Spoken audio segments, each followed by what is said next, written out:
Hello, I'm Dr. Iram Qureshi. I'm an award winning filmmaker and media academic. You're watching me in Open Talk with Sal Ahmed. Hope you'll enjoy our conversation about my recent film and television dramas. Thank you.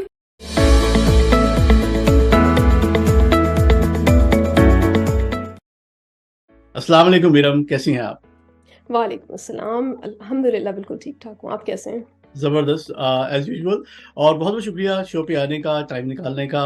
आपके बारे में थोड़ा सा तो हमें अंदाज़ा हो गया है आपके इंट्रो से।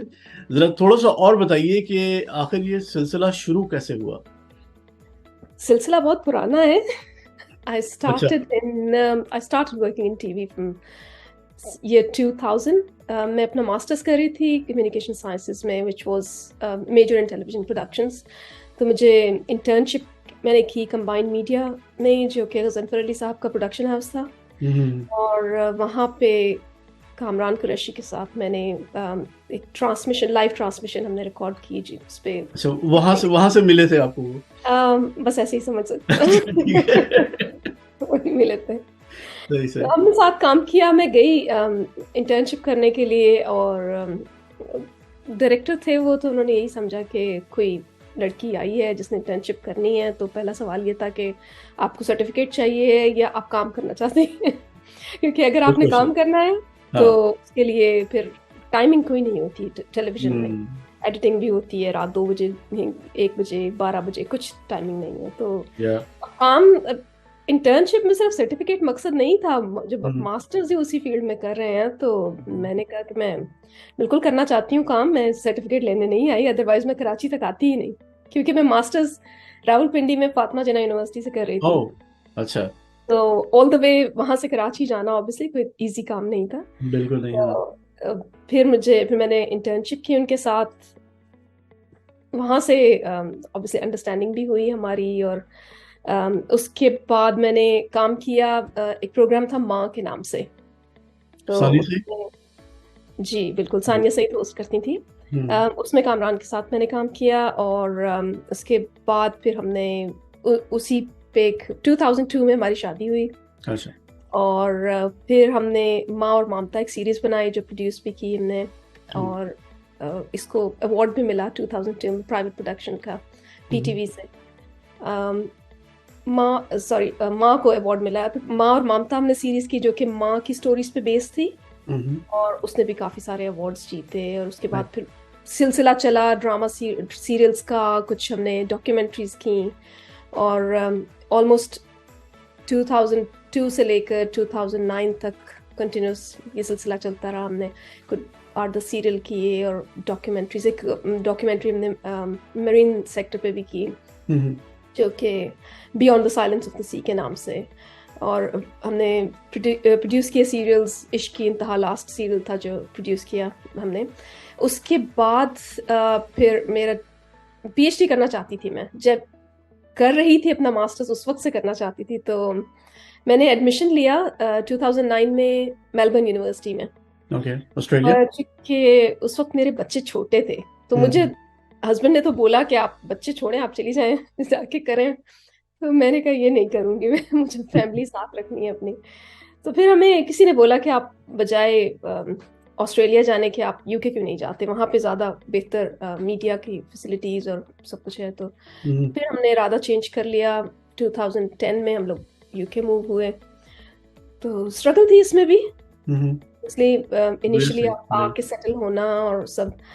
तो पहले अच्छा, आप सॉरी बात कर रहा हूँ, आप जो हैं वो कामरान कुरैशी से मिली और फिर अचानक के बच्चे भी हो गए, तो ये शादी वाला कहानी कहाँ गई? शादी हुई 2002 में। मैं मिली अच्छा। उनसे, असल में तो वो मेरे कजन हैं, लेकिन अच्छा, चूंकि कजन है वो आपके? कराची में रहते थे और मैं गुजरांवाला से हूँ, अच्छा तो वो अच्छा। मिलना जुलना बहुत कम होता है ऐसे में, जब आप बहुत दूर रहते हैं। सही बात है। तो इतना एक दूसरे को जानते उस तरह से नहीं थे। ऑल्दो इनिशियली थोड़ा बहुत मिलना जुलना था। तो उनका प्रपोजल भी आया एक दफा, फिर मना भी हो गया। लेकिन बस नसीब में जब लिखा अच्छा, होता ये है। बताएं मना क्यों हुआ? ये बहुत मजे की बात है, इसमें बहुत इंटरेस्टेड हुआ है। जल्दी बताएं।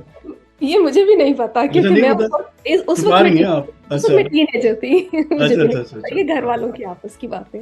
सही सही सही तो खैर फिर उनकी कहीं और मंगनी भी हो गई। उसके सही। बाद फिर अ, बस फिर पता नहीं हालात क्या हुआ मुझे नहीं पता, फिर दोबारा मुलाकात हुई, लेकिन उसके उस वक्त भी कोई ऐसा सिलसिला नहीं था।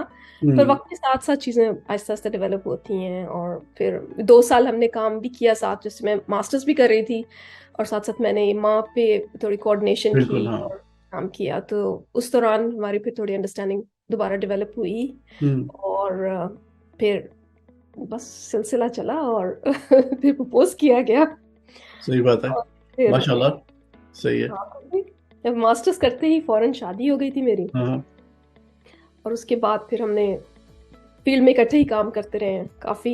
कैसा कैसा कितना आसान या मुश्किल होता है? हालांकि ज़ाहिर इतने अरसे से एसोसिएशन है आपकी कामरान साहब से। मैं, जो लोग नहीं जानते हैं उनको बता दूं कि कामरान कुरैशी पाकिस्तान के एक बेहतरीन डायरेक्टर हैं, बहुत सारे सीरियल्स किए हैं, बहुत सारे अवार्ड्स जीते हैं उन्होंने। और वो जो है इनके कज़न थे और अब इनके हस्बैंड हैं। तो जो है आपकी एसोसिएशन थी, उनके साथ बातचीत थी, लेकिन उसके बावजूद दो क्रिएटिव लोग एक साथ एक छत के नीचे रहें और फिर एक साथ काम भी करने की कोशिश करें। How difficult is that? किस तरह से आप रोल अपने डिफाइन करते हैं कि ये मैं एक क्रिएटिव पार्टनर हूँ आपकी और यहाँ मैं आपकी बीवी हूँ? क्या ये बदमाशी कहाँ चलती है ज्यादा? डिपेंड करता है कि किसके पास ज्यादा एक्सपीरियंस है किस सही चीज है। में। तो जहाँ जिसके पास ज्यादा एक्सपीरियंस होता है वहां उसकी बदमाशी चलती है। वैसे की चलती है बदमाशी। सही है। ये तो, लेकिन जब शादीशुदा लोग होते हैं तो दोनों का एक जैसा एक्सपीरियंस होता है, तो उसमें हाँ, तो बड़ा कोई बॉस नहीं होता। आप कह सकते हैं, लेकिन चूंकि कामरान तो बहुत अरसे से काम कर रहे थे, हाँ, 1992 से उन्होंने फील्ड में काम किया, तो वो मुझसे बहुत सीनियर हैं इस ऑफ कोर्स। फील्ड में इनफैक्ट। और मैं तो ये 2000 में आई हूँ, तो मैं समझती हूँ कि मैं जूनियर हूँ। और दूसरा, मैं अगर आप इस सेंस में देखें कि मैंने उनके साथ इंटर्नशिप की, तो वो मेरे टीचर भी हुए, एक तरह से सुपरवाइजर या मेंटोर हुए, और मैं क्योंकि स्टूडेंट थी। तो जब आप स्टूडेंट होते हैं तो कहीं ना कहीं तो उसको वो पंजाबी में कहते हैं ना, खप खानी पड़ती है। कब खानी पड़ती है, जबरदस्त है। चलिए, बहुत सी बात है। तो I hope you are enjoying your cup. और आप लोगों ने भी रिसेंटली एक फिल्म की है कि नाम बताइए जरा उसका। Only love matters. Only love matters. तो उसमें काम करना कैसा रहा, और उसकी थोड़ी सी बताइए कि थॉट प्रोसेस क्या था उसके पीछे, किस तरह से वो आइडिया जर्मिनेट हुआ, कैसे आप लोगों ने डिसाइड किया कि हमें फिल्म बनानी चाहिए? ओनली लव मैटर्स बेसिकली हम लोग एक फिल्म कर रहे थे, जो कि हम प्रोड्यूस भी कर रहे थे और किसी के साथ मिलके कर रहे थे। तो वो उस फिल्म में हम एक कैरेक्टर था हमारे पास, जो कि इंटरसेक्स कैरेक्टर हमने उसको रखा था। अच्छा। तो जब उस पे हम काम कर रहे थे, तो उसकी रिसर्च के दौरान हमें ये पता चला कि अब तक यूके में कोई ऐसी फिल्म नहीं बनी कि जिसमें intersex characters as lead characters हों। सही। तो उस पे जब हमने और डिटेल रिसर्च की, तो फिर हमने सोचा कि इस फिल्म को तो हम अभी एक साइड पे रखते हैं, पहले हम फिल्म बनाते हैं जो कि इंटरसेक्स पे जो होगी, क्योंकि हमारा प्रीवियस एक्सपीरियंस था इंटरसेक्स पे काम करने का। हमने एक टेलीफिल्म की थी मुराद के नाम से, और उसके बाद हमने जिसने के अवार्ड भी जीता, इंडस फिल्म फेस्टिवल में फर्स्ट अवार्ड जीता। उसके बाद हमने एक पूरा सीरियल किया था इसके ऊपर, जो कि not only in Pakistan, out of Pakistan भी, ब्रॉड भी बहुत उसको पसंद किया गया, जिसका नाम था मूरत। वो मोहम्मद सईद ने प्रोड्यूस किया था। सही। और इसमें आबिद अली ने, और इसके अलावा महमूद अख्तर, काशिफ महमूद, ये सब लोग इसमें बड़े बड़े एक्टर्स थे, मुनव्वर सईद, दीबा खान। तो आई थिंक 32 एपिसोड्स का वो सीरियल था उस वक्त, 2003 या 4 में हमने किया था। और मतलब उसकी सक्सेस जो थी वो भी काफी वो थी। तो हमारा प्रीवियस एक्सपीरियंस होने की वजह से हमें अंदाजा तो था कि किस हद तक कितना मुश्किल होता है इंटरसेक्स लोगों के लिए। तो जब हम ने यहाँ पे रिसर्च की यूके में, और हमें पता चला कि यहाँ बहुत प्रॉब्लम्स रही हैं यहाँ भी इंटरसेक्स लोगों के लिए, और कोई फिल्म नहीं बनी। तो फिर हमने ये डिसाइड किया कि हम इस पे फर्दर रिसर्च भी करें और उस पे काम भी करें। तो कामरान ने ये फिल्म डायरेक्ट की, और हमारे एक राइटर हैं जिनका नाम है यानिस एली फेरिस, उन्होंने लिखी और मैंने प्रोड्यूस की। तो हमारी टीम जो थी वो बहुत स्ट्रॉन्ग थी, अच्छी टीम थी, कि जिन्होंने साथ मिलके एक दूसरे को अंडरस्टैंड करके, और उससे मतलब स्क्रिप्ट लिखा गया, और फिर हमने मिलके, ऑल्दो मुश्किलें बहुत आई, आपने पूछा, क्योंकि इजी नहीं था। First of all, independent films जब आप बनाते हैं तो वो इजी बिल्कुल नहीं होता, बिल्कुल नहीं होती। हाँ। चाहे वो फाइनेंस कलेक्ट करने की सूरत में हो, चाहे वो प्रोडक्शन अरेंज करने की उसमें हो, मतलब हर तरह से डिफिकल्टीज आपको आती हैं। इवन टीम बिल्ड करने में भी, क्रू हायर करने में, उसमें हर चीज़ में होती हैं। लेकिन हमें बहुत अच्छे लोग मिल गए। हम्म, हमारे डीओपी थे माको, हमारे एक्टर्स जो थे, ब्रिलियंट एक्टर्स हमें मिले, जो कि ऑलरेडी मतलब एक्टिंग पढ़ के, कुछ लोग उनमें से ऐसे थे जो एक्टिंग पढ़ के आए हुए थे, तो वो भी हमारे लिए एक प्लस पॉइंट था।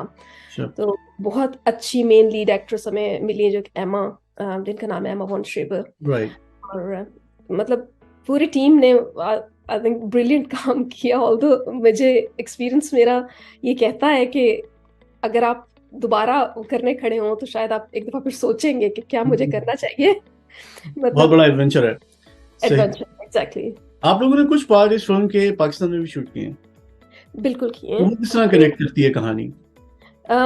हमारा जो कैरेक्टर है, इंटरसेक्स कैरेक्टर, बेसिकली वहां से बिलोंग करता है। हम एक अच्छा, इंडियन कैरेक्टर इंटरसेक्स कैरेक्टर रखा और एक ब्रिटिश इंटरसेक्स कैरेक्टर रखा था। तो ओके, हम जो इंडियन इंटरसेक्स कैरेक्टर रखा था वो हमने पाकिस्तान और इंडिया के बॉर्डर पे जो ग्रेट इंडियन डेजर्ट है, या, तो राजस्थान भी कहते हैं, वहाँ के हमने 6 विलेजेस में शूट किया। हम्म, बड़ा कलरफुल वहाँ उनकी हट्स और वो सारा कुछ हमने अरेंजमेंट्स किए वहाँ पे, और वहाँ से हम कैरेक्टर जो था उसको लेके यहाँ पे यूके आए हैं। यूके में आ गए, जी बिल्कुल।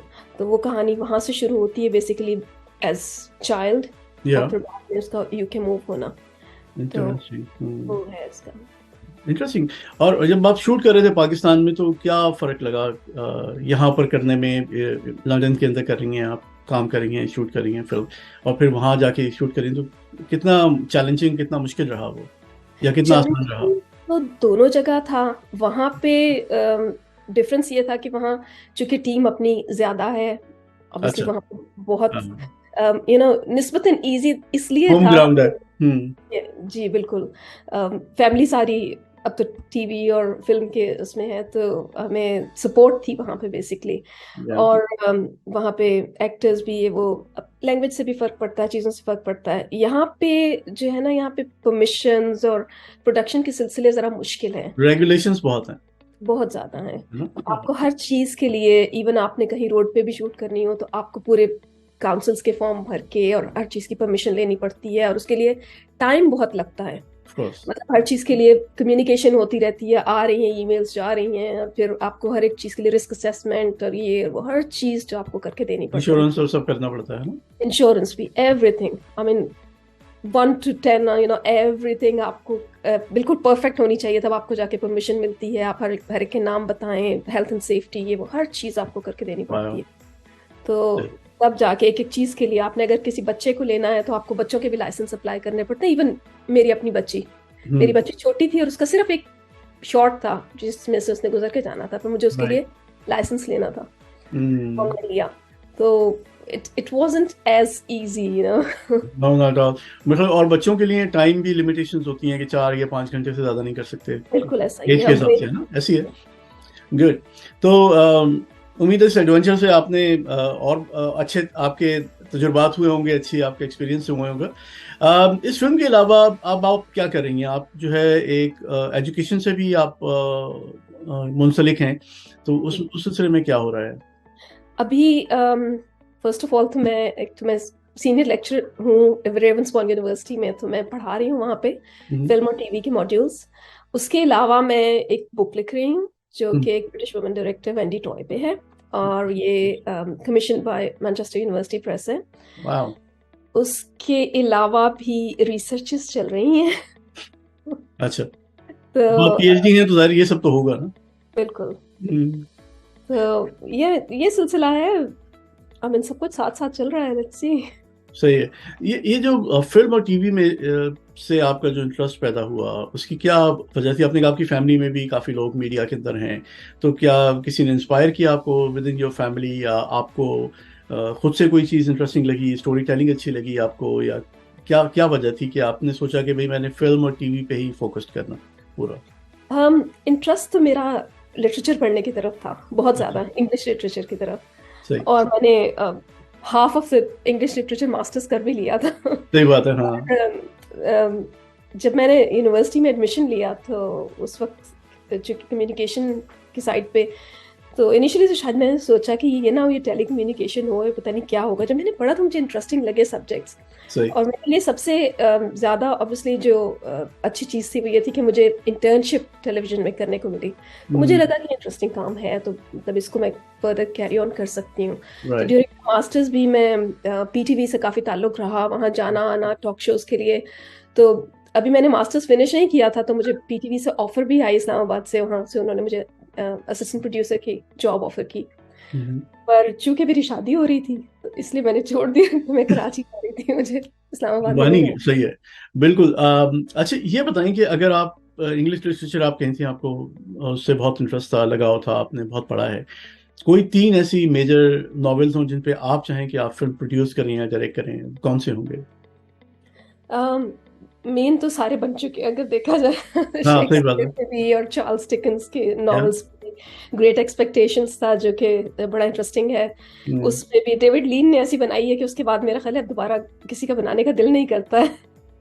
अ, मुझे ज्यादा तो इंटरेस्ट चार्ल्स डिकेंस के नॉवेल से ही रहा है। हम्म। उनके ही ज्यादा अच्छे लगते थे। शेक्सपियर जरा मुश्किल है उसको समझना भी, और उसके ऊपर कुछ बनाना भी फिर जरा समझाना मुश्किल। भी, हाँ।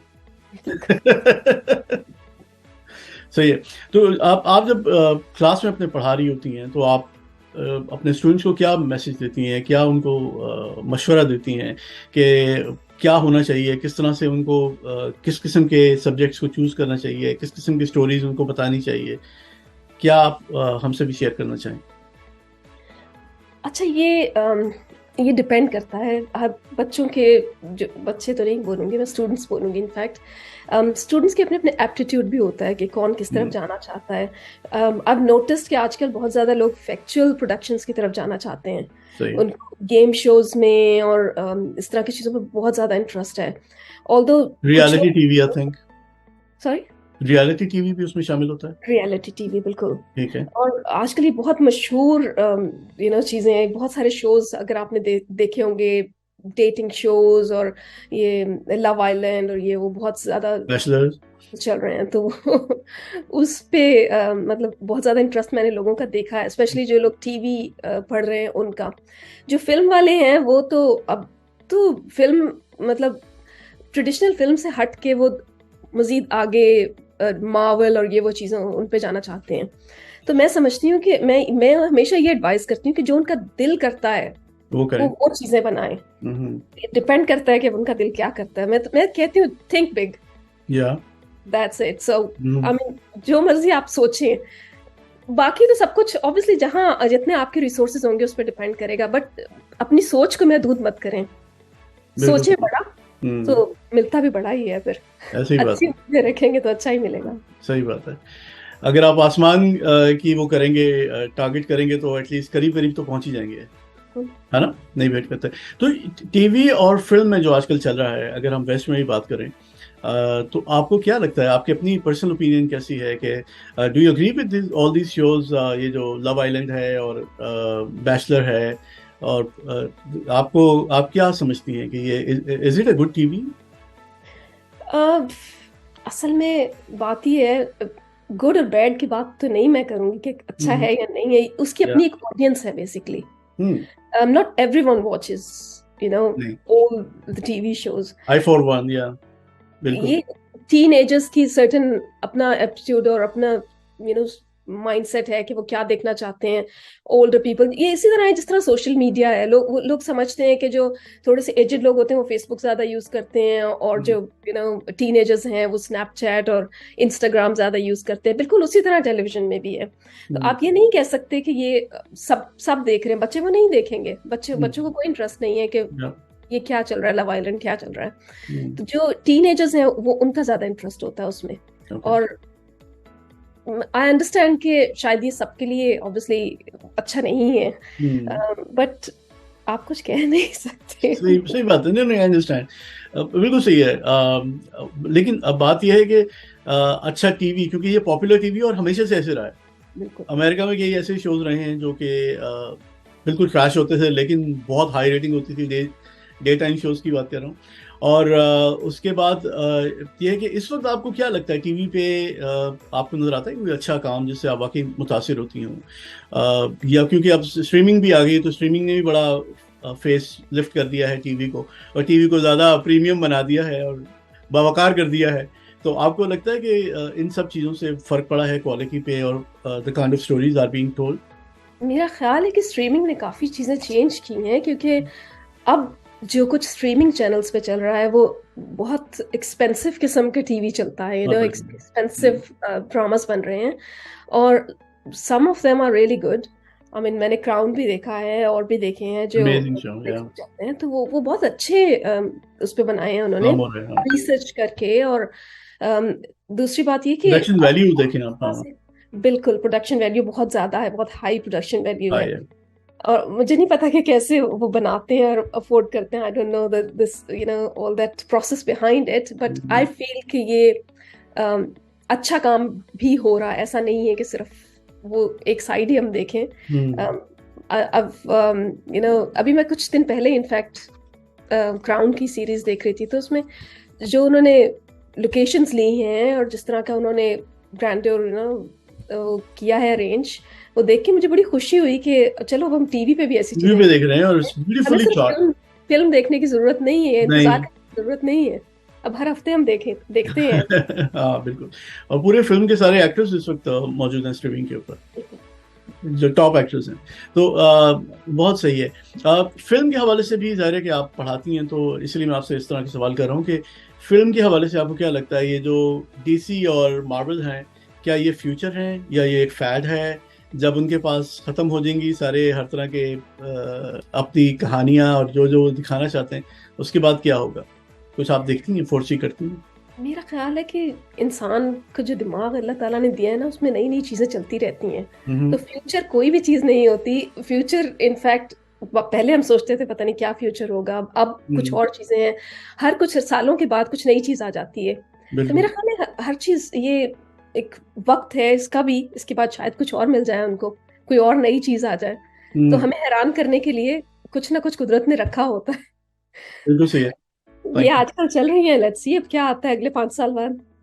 जी। इरम, आपने एवटार देखी है अभी जो नई आई है, द वे ऑफ नहीं, वाटर? अभी नहीं देखी, अभी अभी मौका नहीं मिला।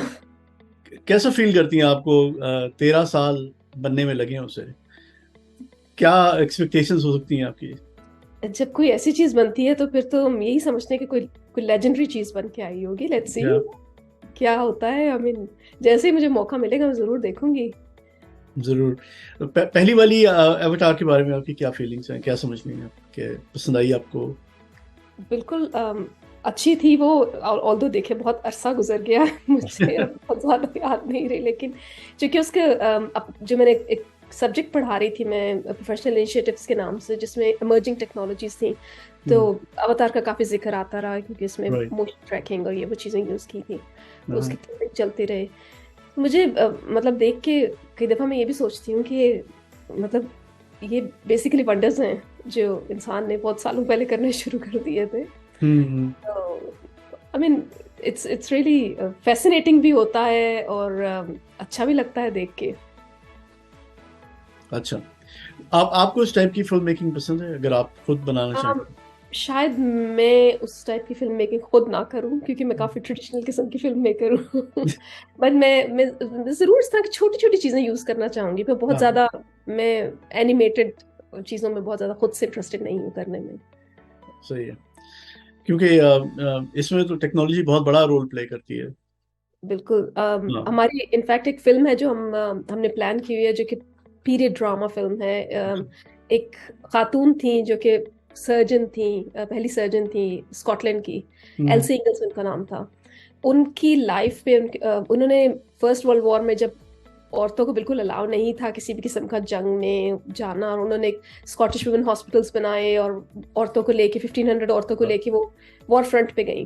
तो उन पे हम एक्चुअली एक फिल्म हमने प्लान की है, तो उसमें सीजीआई का भी रोल है जो कि हमें यूज करना होगा क्योंकि एक्सक्यूज मी पूरे जंग के सीन बनाने हैं, फील्ड हॉस्पिटल्स और जहाज आने और जाने और जख्मी और वो सारा कुछ। सही। तो वहाँ पे हमें सीजीआई यूज करना होगा, उसकी प्लानिंग है अभी हमारी। Of course.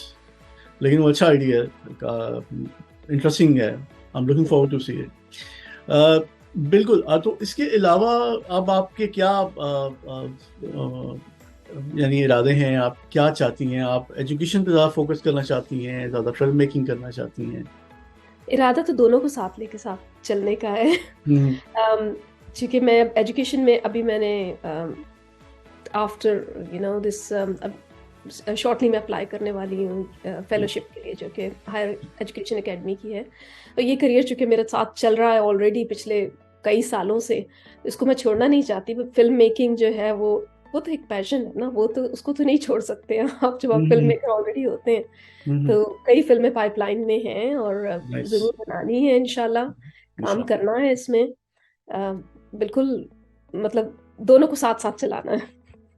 अच्छा, एक और चीज़ है, आप चूंकि एक पाकिस्तानी खातून हैं और बुनियादी तौर पे एशियन हैं, तो एक चीज़ बड़ी, आप रिज अहमद भी बहुत एक्टिवली उसके ऊपर काम कर रहे हैं कि उन्होंने एक ऑर्गेनाइजेशन भी बना ली है जिसपे वो कहते हैं कि जो मुस्लिम रिप्रेजेंटेशन है in the west, specially cinema में, टीवी पे, उसके ऊपर काम कर रहे हैं, उसको इम्प्रूव करने की कोशिश कर रहे हैं, उसके लिए आवाज़ उठा रहे हैं। वो बड़ी अच्छी मिसाल भी देते हैं ब्लैक पैंथर की, कि पहली फिल्म थी जो ऑल ब्लैक थी, और बड़ी अच्छी बात है, इंक्लूसिव है और ये है।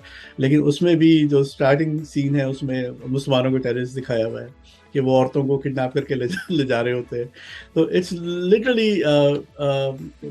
वेरी इंपॉर्टेंट, आई थिंक एक मूव है उनका, या जो भी वो कर रहे हैं, मूवमेंट चला रहे हैं। तो आपका क्या है इस बारे में ख्याल है? क्योंकि ज़रा सिनेमा से आपका ताल्लुक है या टीवी से ताल्लुक है, तो आप समझते हैं कि रिप्रेजेंटेशन उतनी ही ज़रूरी है सबके लिए जितनी किसी एक कम्युनिटी की होती है?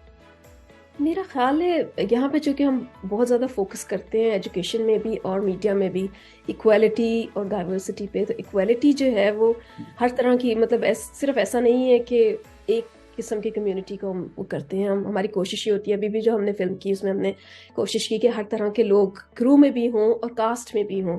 नाइस। तो उनमें भले वो ब्लैक हों या एशियंस हों या वाइट हो, हमने सबको दिखाने की, सबको लाने की कोशिश की। तो मेरा ख्याल है कि इसमें कोई हर्ज नहीं है अगर वो इस चीज़ पे काम करें, अच्छी बात है, करना चाहिए, बिल्कुल। माइनॉरिटीज़ हैं तो उसमें कोई हर्ज नहीं है। बट मैं तो चाहूंगी कि मैं हर तरह की कम्युनिटीज़ को साथ लेके चलूँ। श्योर। तो हमारी ऐसी भी फिल्में हैं जिसमें हम एशियंस को लेके काम करें, और ऐसी भी हैं जो कि टोटली दूसरे उन पे हैं।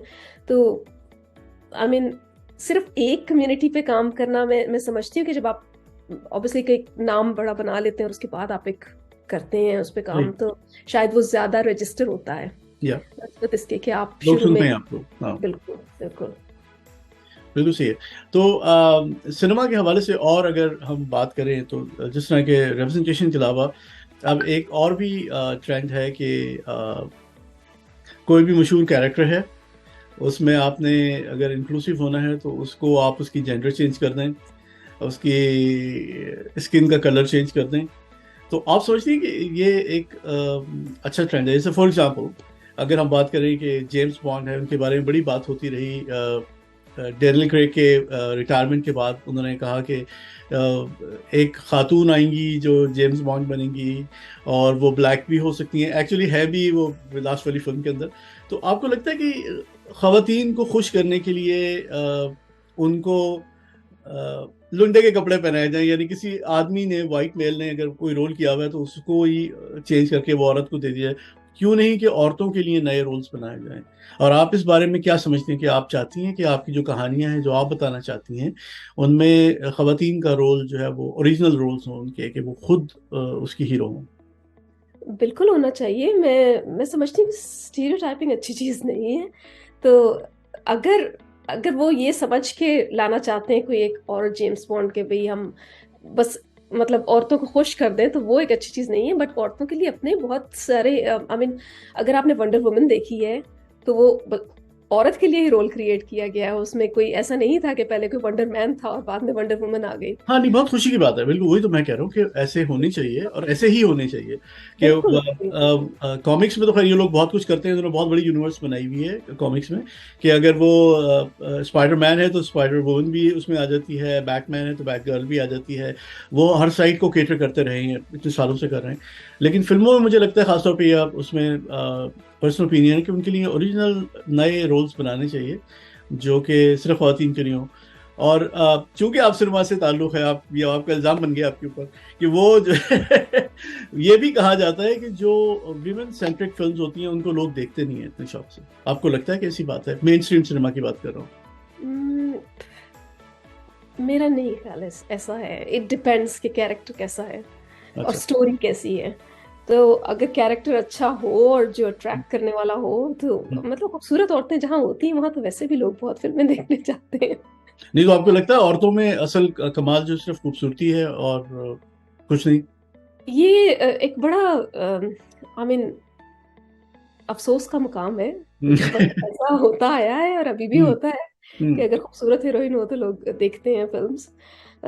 लेकिन अब तो खैर बहुत अच्छी अच्छी मैंने हर तरह की खवातीन देखी हैं। एक्टिंग इंतहाई कमाल की करती हैं और भले खूबसूरत हो या ना हो या तो अपना एक मुकाम बनाते हैं लोग और नाम होते हैं। अगर आप मतलब शोज की होस्ट्स भी हैं जैसे कि आप ओपरा विनफ्रे हैं, वो मतलब हाईएस्ट पेड एक्टर्स और हाईएस्ट पेड एंकर्स अब तो सब हैं। तो मेरा ख्याल है कि it depends, it all depends, it's not necessary. I mean it used to be always, जिस पे थेरीज भी कई बनी, मेल गेज और ये वो सारी कि औरतों को यूज किया जाता है और हमेशा किया या जाता रहा है एज यू नो। क्योंकि मैंने हिस्ट्री पढ़ी, ऑब्जेक्टिफाई करते हैं लोगों ने, हाँ। मैंने ये जी ब्रिटिश सिनेमा की हिस्ट्री पढ़ी है कि मेरा पीएचडी थीसिस ही आर्काइवल था। जी। तो उसमें जिस तरह औरतों को ट्रीट किया गया है 1940s 50s 60s में, उनको सिर्फ एज स्टार लिया जाता था जिसमें कि मतलब फिल्म का नाम अगर आपने अच्छा कमाना है, फिल्म ने और अच्छा नाम एज बनाना अ है तो प्रॉप यूज करते थे, हाँ। तो उसमें औरतों की अपनी कोई इनपुट नहीं होती थी एज सच उस कैरेक्टर के लिए। कुछ आपने उस तरह के फेसेस, स्पेशल फेसेस के स्पेशल कैरेक्टर्स उनके लिए बनाए होते थे। या अदरवाइज प्रोडक्शन में औरतें जो थी वो बेचारी कोई कोई अच्छा प्रोड्यूसर का, डायरेक्टर का, राइटर का, इस तरह के कोई एग्जेक्टिव रोल्स नहीं ले सकती थी। तो काफी अरसे ये सब कुछ यहाँ चलता रहा है लेकिन अब चीजें चीजें चेंज हो रही हैं और अब मेरा ख्याल है कि अब बेहतर हो रही हैं चीजें पहले से। ऑल्दो स्टिल परसेंटेज उतनी अच्छी नहीं है अभी भी। इवन प्रोडक्शन के रोल्स में भी औरतों के लिए परसेंटेज अभी भी उतनी अच्छी नहीं है, पर इट्स या much better than before 40-50 years ago। सही बात है। अच्छा, तो अगर हम थोड़ा सा फ्लिप करें और जाएं रूट्स की तरफ और पाकिस्तानी मीडिया की और ड्रामों की बात करते हैं थोड़ी सी। आप देखती हैं पाकिस्तानी टीवी शोज, ड्रामे देखती हैं अभी भी? अभी रिसेंटली तो नहीं देखा मैंने कोई, लेकिन पहले देखती थी। अभी आजकल तो काफी अरसे से नहीं देखा है। अच्छा, लेकिन थोड़ा सा आपको आइडिया तो होगा कि वहां पर हो क्या रहा है। बिल्कुल अंदाजा मुझे है तो क्योंकि मिलता है। मैंने बेसिकली रिसर्च पेपर अभी लिखा था पिछले अच्छा। साल। एक रिसर्च पेपर लिखा था तो उसमें मुझे थोड़े थोड़े क्लिप्स देखने का वो हुआ, चांस मिला। तो देखा मैंने क्या क्या हो रहा है क्या वहाँ। क्या लगता है आपको कि ये बेहतरी हुई है वहां पर या थोड़ा सा और नीचे गए हैं? बेसिकली कुछ स्टार प्लस का असर भी आया है, बल्कि काफी आया है। बहुत, हाँ। टीवी का स्टार प्लस के जो ड्रामास 90s में चलते थे, कुछ वो टेकिंग, कुछ उस तरह की चीजें मैंने देखी हैं। ऑल्दो अच्छा काम भी हो रहा है, बिल्कुल ऐसा नहीं है कि अच्छा काम नहीं हो रहा, लेकिन वो सारी चीजें, मेकअप्स और उस तरह की चीजें बहुत ज्यादा मुझे देखने में आई। अच्छा। तो वो देख के मुझे लगा कि वो जो पीटीवी ड्रामा देखा करते थे जो उसका एक सड़कें सुनसान होने वाला और रियलिस्टिक वाला, हाँ बिल्कुल। तो वो चीज कम हो ग्लैमराइज्ड हो गया है ज्यादा। गई क्योंकि इतने सारे चैनल्स हैं और फिर चैनल्स का पेट भरने के लिए शायद उतना ही मटेरियल सही बात बगैर है। सोच समझे बनता है। अच्छा। तो शायद वो क्वालिटी है, वो मेयार नहीं है उस तरह ठीक। से। अगर अगर आप पाकिस्तान में कोई चीज प्रोड्यूस कर रहे हैं, चाहे प्योरली पाकिस्तानी मीडिया के लिए और पाकिस्तानी लोगों के लिए, तो किस टाइप की स्टोरी आप बताना चाहेंगे? मैं तो कोई इशू बेस्ड स्टोरी लेना चाहूंगी। वहाँ इतने सारे इश्यूज हैं आपके, ऑलरेडी हमने काफी सारे इश्यूज पे पहले भी काम किया है जिसमें हर तरह की ह्यूमन ट्रैफिकिंग और ये वो बहुत सारे इश्यूज पे काम किया हमने। वुमेन इश्यूज पे बहुत ज़्यादा काम किया। औरत और चार दीवारी प्रोड्यूस की थी हमने सीरीज, माँ और ममता बनाई थी। तो औरतों के इश्यूज और दूसरा जो सोशल इश्यूज है मैं उन पे काम करना चाहूँगी। अच्छा, चलते चलते एक आखिरी सवाल जो आपसे किया जाए कि अगर आपको फैंटेसी जो फिल्म्स हैं या जो हम कहानियाँ फीचर फिल्म में बताते हैं वो ज़्यादा पसंद है या आपको डॉक्यूमेंट्री स्टाइल ज़्यादा पसंद है? नहीं, मुझे फिक्शन फिल्म ज़्यादा पसंद है। फिक्शन पसंद है। Excellent. अच्छा, आपकी फिल्म के बारे में आप कुछ कहना चाहेंगी व्यूअर्स को? बिल्कुल, ये वो फिल्म है अपनी नेचर की पहली इस तरह की फिल्म है जो कि इंटरसेक्स लोगों के, ये वो लोग, वो बच्चे जो सेक्स वेरिएशंस के साथ पैदा होते हैं, जो कि मेनली मेल और फीमेल की डेफिनेशन से डिफरेंट होते हैं, उन पे बनाई गई है। और इसमें डिफरेंशिएट किया गया है कि ये बच्चे, इनको एलजीबीटी के साथ ब्लर ना किया जाए क्योंकि ये बायोलॉजिकल फिनोमिनन है। तो मैं ये कहना चाहूँगी कि इसको बना के हमने एजुकेट करने की और अवेयरनेस क्रिएट करने की भी कोशिश की है with the commercial factor as well. In fact इसको देख के आपको डिफरेंस पता चलेगा कि एलजीबीटी इज नॉट इंटरसेक्स, इसको ब्लर मत करें। और इंटरसेक्स लोगों के जो इश्यूज हैं ये उसको हाईलाइट करती है, प्लस उनके क्या राइट्स हैं, उनको क्या राइट्स मिलने चाहिए और उनका जो सोसाइटी में एक मुकाम उन्हें मिलना चाहिए, ये उसको हाईलाइट करती है। तो प्लीज उसको देखें और उससे कुछ थोड़ा हाँ, ये कहाँ देख सकते हैं लोग? आप इसको थिएट्रिकल रिलीज कर रहे हैं या किसी स्ट्रीमिंग? हमारा इरादा है थिएट्रिकल रिलीज का, इंशाल्लाह नेक्स्ट ईयर में रिलीज होगी। इस वक्त अभी हम इसी प्रोसेस में, डिस्ट्रीब्यूशन के प्रोसेस में हैं। नाइस। अच्छा, पाकिस्तान में इस वक्त बहुत ट्रांसजेंडर के हवाले से और LGBTQ के हवाले से बहुत कॉन्वर्सेशन जारी है, तो मेरा ख्याल है कि एक बड़ा अच्छा टाइम है इस फिल्म का भी बीच में जंप इन करने का। अगर इसको आप उर्दू या हिंदी में डब करके वहाँ के ऑडियंस को भी दिखा सकें तो ये बहुत ज़बरदस्त काम होगा। और मैं ये बिल्कुल दोबारा ये कहना चाहूँगी कि ये LGBT पे बेस करके नहीं है। LGBT is sex orientation, so please इसको LGBT मत समझें। LGBT एक अलग चीज़ है और इंटरसेक्स एक अलग चीज़ है। तो ये फिल्म जो है ये बजाते खुद आपको डिफरेंस खुद बताएगी कि इसमें क्या है। बिल्कुल सही है। मैं चूँकि काम करती हूँ औरतों पे बहुत ज़्यादा और मेरा PhD भी औरतों पे ही था, तो अगर कोई भी औरतों पे काम करने के हवाले से मुझसे किसी किस्म की कोई गाइडेंस या कोई हेल्प चाहे तो मैं बाय ऑल मीन्स मैं बिल्कुल हेल्प करने के लिए तैयार हूँ। कुछ लोग मुझे कांटेक्ट भी करते हैं जिसमें कि वो कोई रिसर्च हो या कोई PhD के हवाले से कोई भी किसी भी किस्म की हेल्प चाहिए हो तो मैं हाजिर हूँ। ऑसम। आप अपना कोई ईमेल एड्रेस चाहेंगी शेयर करना या कोई ऐसी चीज़, किस तरह आपको कांटेक्ट किया जा सकता है? बिल्कुल, मेरा यूनिवर्सिटी का ईमेल एड्रेस है जो कि मैं आपको दूंगी। हम स्क्रीन पे डाल देंगे। यूनिवर्सिटी की ईमेल एड्रेस, रेवंसबॉर्न यूनिवर्सिटी की वेबसाइट पे मैं हूँ और वहाँ पे मेरा ईमेल एड्रेस भी मौजूद है। Awesome, that's great. बहुत बहुत शुक्रिया इरम कुरैशी, आप हमारे साथ आई, हमारे शो पे बातचीत की और इतनी अच्छी आपने इन्फॉर्मेशन दी अपनी फिल्म के बारे में। तो बहुत बहुत शुक्रिया। इंशाल्लाह फिर मुलाकात होगी आपसे। और तमाम लोग जो देख रहे हैं उनका बहुत बहुत शुक्रिया। इसी तरह देखते रहिए मेरे शो को और हमें ज़रूर बताइए कि आपको इंटरव्यू कैसा लगा। और अगर आपके पास कोई सवाल है, मुझसे बेहतर सवाल है करने के लिए इरम से, तो ज़रूर हमें बताइए, अपने कमेंट्स में बताइए, हमें ईमेल करके बता सकते हैं। बहुत बहुत शुक्रिया इरम एक बार और आप लोगों को बहुत शुक्रिया देखने का। अपना ख्याल रखिए। अल्लाह हाफ़िज़।